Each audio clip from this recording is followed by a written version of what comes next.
Y es un honor para nosotros recibir en Un Mundo Alucinante a Alfredo Boxia Paz, hablándonos de este libro, un libro de ensayos.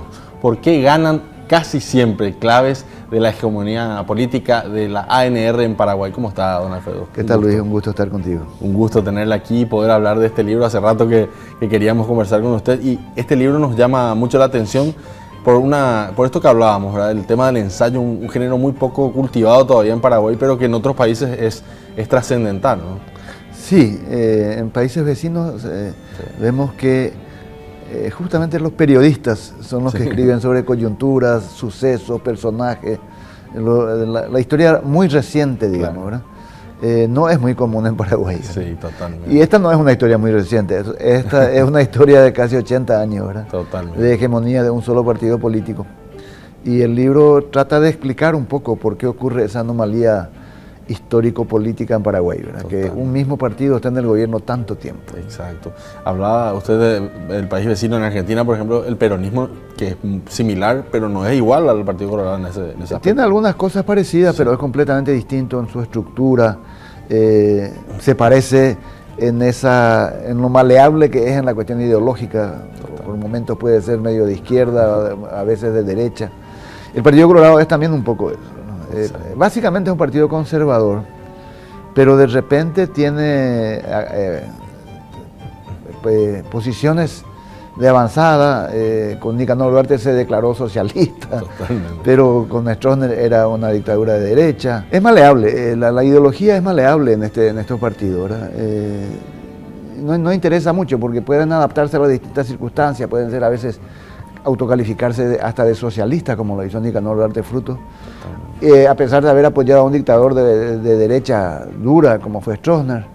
En realidad son porque el Partido Liberal lo es también, ¿verdad? Sí. Los dos partidos tradicionales del Paraguay, como grandes carpas que albergan a sectores, a corrientes internas, algunas más progresistas y otras más conservadoras, pero que no discuten ideologías, sino que discuten hegemonías en distintos momentos históricos, ¿no? Totalmente, y lo vemos en el Partido Colorado, especialmente que prácticamente es una alternancia interna dentro del Partido Colorado, que es lo que vemos. Sí, sí. Pero con una estructura jerárquica y con unos movimientos internos muy dinámicos, ¿verdad? Que le hacen adaptarse con mayor facilidad que cualquier otro partido a las distintas circunstancias que van surgiendo, ¿no? Es como una especie de darwinismo político, ¿verdad? Los que mejor se adaptan a las dificultades del ambiente político del Paraguay, los que más rápido lo hacen, los que con más versatilidad responden, vienen siendo los colorados. Exacto. Me imagino que todo este tiempo en el poder también facilita eso al ser el Estado prácticamente propiedad del Partido Colorado. Esa es una de las claves, ¿verdad? Claro.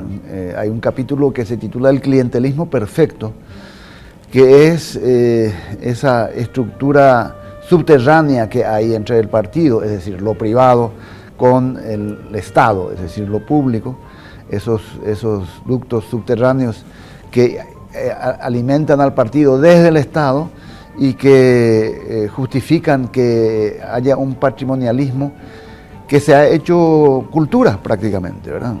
La estructura de las seccionales coloradas extendidas en todo el país, son más de 440, y hay 200 y pico de municipios que se constituyen en la principal puerta de entrada a la función pública, ¿no?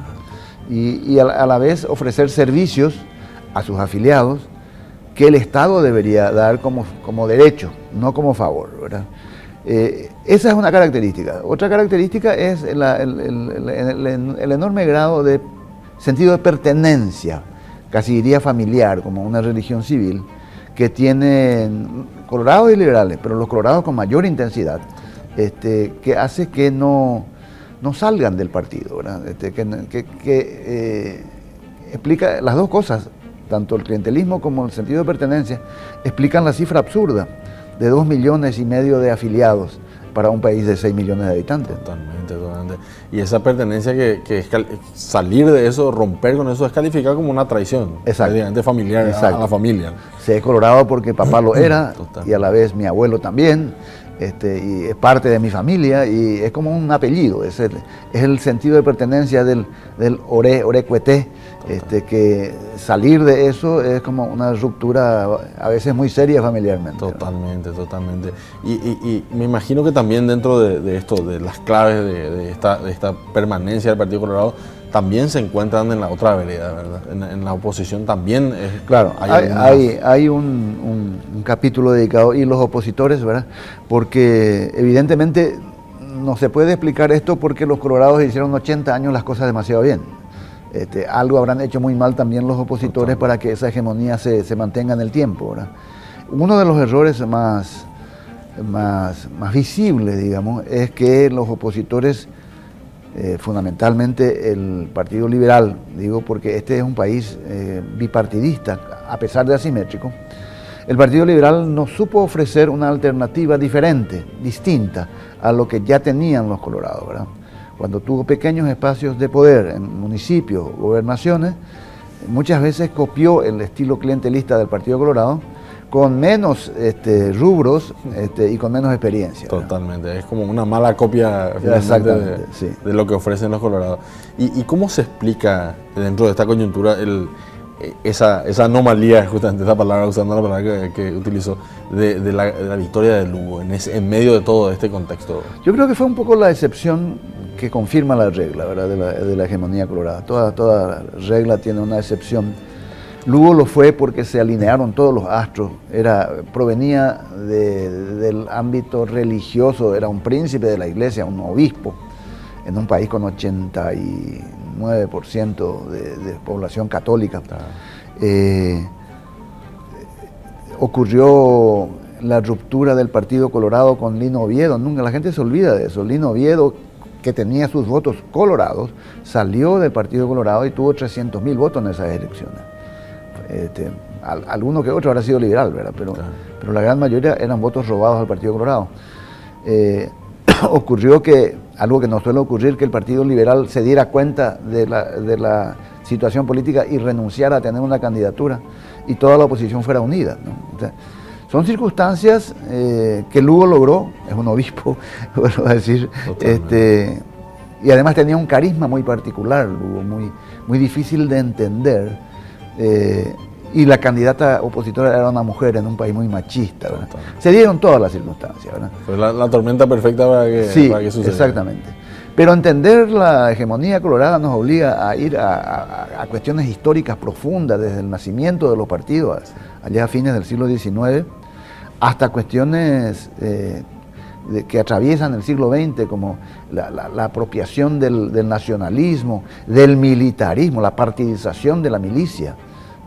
Entonces, no hay que olvidar que durante casi medio siglo todos los militares de este país estaban afiliados al Partido Colorado.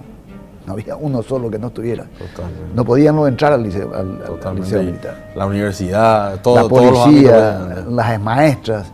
Sí.